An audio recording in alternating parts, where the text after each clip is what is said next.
वक्त इजराइल और अमेरिका के खिलाफ जबरदस्त आक्रोश भी देखने को मिल रहा है। खामनेई की मौत ने देश को आर पार वाले मूड में ला दिया है। तो सवाल ये उठता है कि क्या ईरान इस हमले का हिसाब उन हथियारों से करने वाला है जिन्हें ईरान के हथियारों के जखीरे में सीक्रेट वेपन बताया जा रहा है। रिपोर्ट देखिए।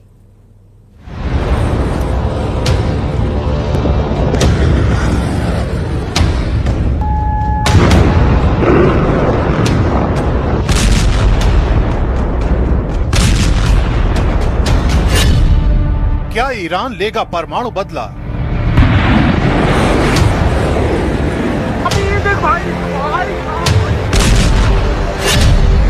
क्या सीक्रेट वेपन का इस्तेमाल करेगा ईरान?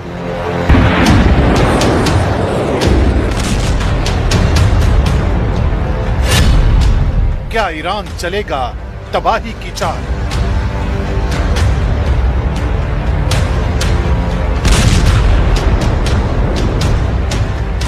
ईरान की धरती दुश्मन के हमलों से कराह उठी है।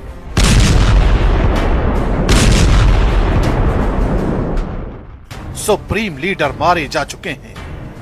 आईआरजीसी के कई दिग्गज मौत की नींद सो चुके हैं। इतने भारी नुकसान की आग ने ईरान में प्रतिशोध की ज्वाला को भड़का दिया है। तो क्या अब ईरान से जो बवंडर उठेगा वो सब कुछ खत्म कर देगा?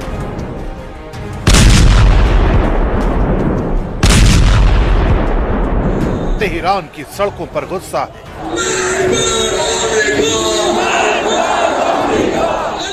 मस्जिदों में मातम है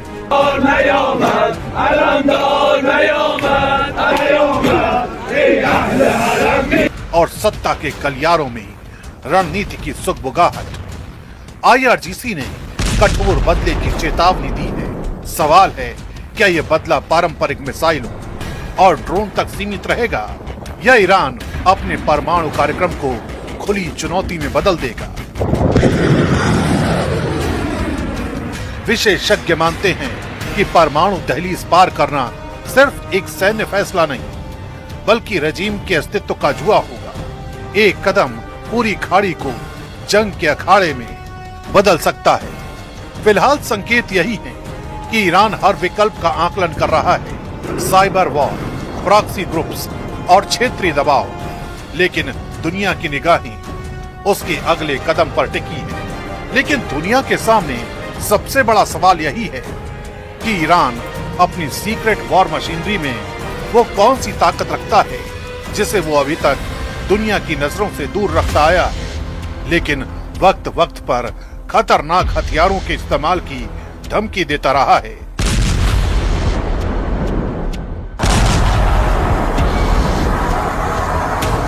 दावा किया जाता है कि इस बदले को अंजाम तक पहुंचाने के लिए ईरान किसी भी हद तक जा सकता है।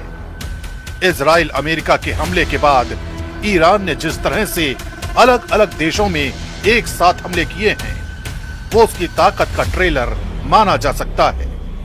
और ईरान भी यही कहता आया है कि युद्ध उन्होंने शुरू किया है लेकिन अंत हम करेंगे।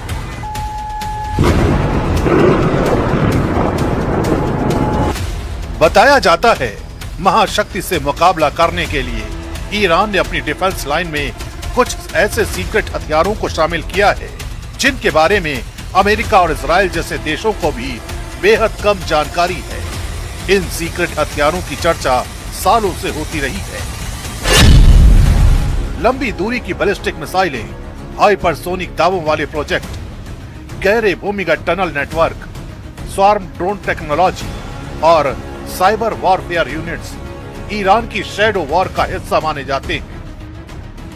आईआरजीसी ने कई बार अपने मिसाइल सिलों और अंडरग्राउंड बेस की झलक दिखाकर संदेश दिया है कि उसकी असली ताकत जमीन के नीचे छिपी है।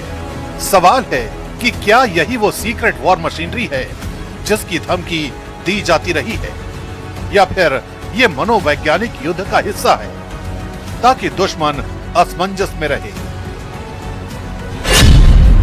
रणनीतिक विशेषज्ञ मानते हैं कि परमाणु विकल्प अंतिम और सबसे जोखिम भरा पत्ता होगा। उससे पहले ईरान क्षेत्रीय प्रॉक्सी नेटवर्क, समुद्री चोक पॉइंट्स और साइबर हमलों के जरिए दबाव बढ़ा सकता है। दावा तो ये भी किया जाता है कि ईरान के पास परमाणु क्षमता हासिल करने की टेक्निकल बुनियाद मौजूद है, लेकिन आधिकारिक तौर पर उसने कभी परमाणु हथियार बनाने की पुष्टि नहीं की। IAEA की रिपोर्ट में यह सामने आया है कि ईरान ने हाई लेवल तक यूरेनियम संवर्धन किया है, जो सिविल न्यूक्लियर प्रोग्राम और वेपन ग्रेड के बीच की संवेदनशील रेखा को छूता है। हालांकि परमाणु बम बनाना सिर्फ संवर्धन तक सीमित नहीं है, इसके लिए डिलीवरी सिस्टम, वॉरहेड मिनिएचराइजेशन और परीक्षण जैसी जटिल प्रक्रियाएं भी जरूरी होती हैं। विशेषज्ञ मानते हैं कि परमाणु विकल्प राजनीतिक दबाव का औजार ज्यादा है, न कि तत्काल इस्तेमाल की रणनीति, क्योंकि एक बार दहलीज पार हुई तो जवाबी कार्रवाई विनाशकारी और वैश्विक स्तर की हो सकती है।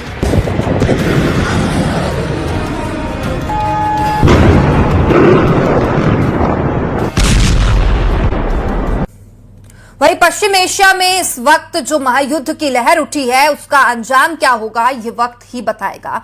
लेकिन अब आपको वो कहानी दिखाते हैं कि आखिर कैसे अमेरिका और इजरायल ने जॉइंट ऑपरेशन में ईरान के सुप्रीम लीडर को मौत की नींद सुला दी। देखिए रिपोर्ट।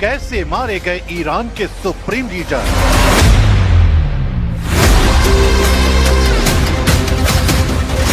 खामेनेई तक कैसे पहुंची इजराइल अमेरिकी सेना?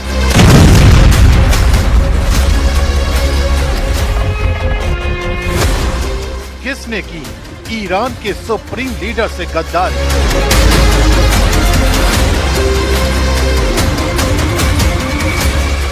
कैसे कामयाब हुआ इजराइल अमेरिका का प्लान?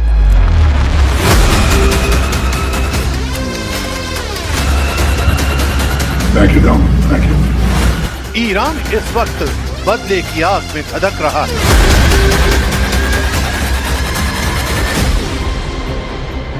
क्योंकि उसके देश के नेता को उसी के सुरक्षा घेरे में मार दिया गया। देश में इस्लामिक क्रांति की आवाज को बुलंद करने वाले नेता को उन्हीं के परिवार के बीच युद्ध के बारूद का शिकार बनाया गया। बताया जा रहा है कि हमला बेहद सटीक और योजनाबद्ध था। तेहरान के सबसे सुरक्षित माने जाने वाले इलाके में मौजूद आधिकारिक कंपाउंड को निशाना बनाया गया। तड़के सुबह जब सुप्रीम लीडर शीर्ष सैन्य कमांडरों और सलाहकारों के साथ बैठक में थे, तभी आसमान से मौत बरसी।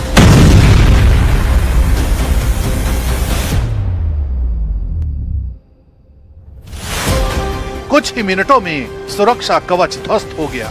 यह सिर्फ एक एयर स्ट्राइक नहीं थी, बल्कि नेतृत्व को एक झटके में खत्म कर देने की रणनीति थी। अब पूरा ईरान सवाल पूछ रहा है, सुरक्षा में सेंध कैसे लगी और दुश्मन को अंदर की खबर किसने दी?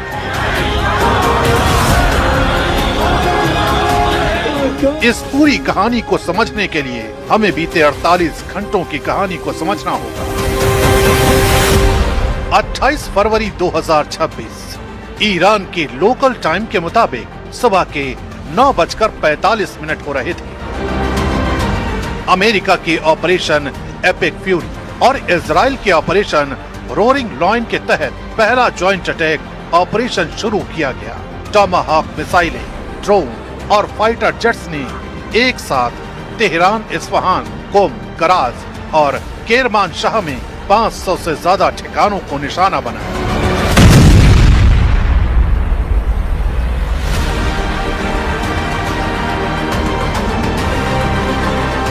सबसे घातक वार तेहरान के डाउनटाउन स्थित सुप्रीम लीडर के आधिकारिक कंपाउंड पर हुआ। रिपोर्ट के मुताबिक 30 से ज्यादा बंकर बस्टर म्यूनिशन इस्तेमाल किए गए। उस वक्त खामेनेई अपने शीर्ष सलाहकारों अली शमखानी, मोहम्मद पाकपुर और दूसरे कमांडरों के साथ मीटिंग में थे। पहले हमले में ही कंपाउंड पूरी तरह तबाह हो गया और इसी हमले में ईरान के सुप्रीम लीडर मारे गए। यानी महायुद्ध के पहले घंटे में ईरान के सुप्रीम लीडर को मौत की नींद सुला दिया गया। अल्लाहु अकबर, अल्लाहु अकबर, अल्लाहु अकबर। इसी के साथ ईरान की हवाओं में कई सवाल तैरने लगे। किसने सुप्रीम लीडर के साथ गद्दारी की? किसने उनकी सही लोकेशन का पता बताया? आखिर इतनी आसानी से खामेनेई को कैसे टारगेट किया गया? दावा किया जा रहा है कि ये सिर्फ आसमान से बरसा हमला नहीं था, बल्कि जमीनी स्तर पर महीनों से चल रहा एक गुप्त अभियान था। इंटेलिजेंस नेटवर्क ने सुप्रीम लीडर की मूवमेंट, मीटिंग शेड्यूल और सुरक्षा पैटर्न की बारीक जानकारी जुटाई। सैटेलाइट सर्विलांस, साइबर इंटरसेप्शन और अंदरूनी सूत्रों के जरिए लोकेशन को रियल टाइम में ट्रैक किया गया।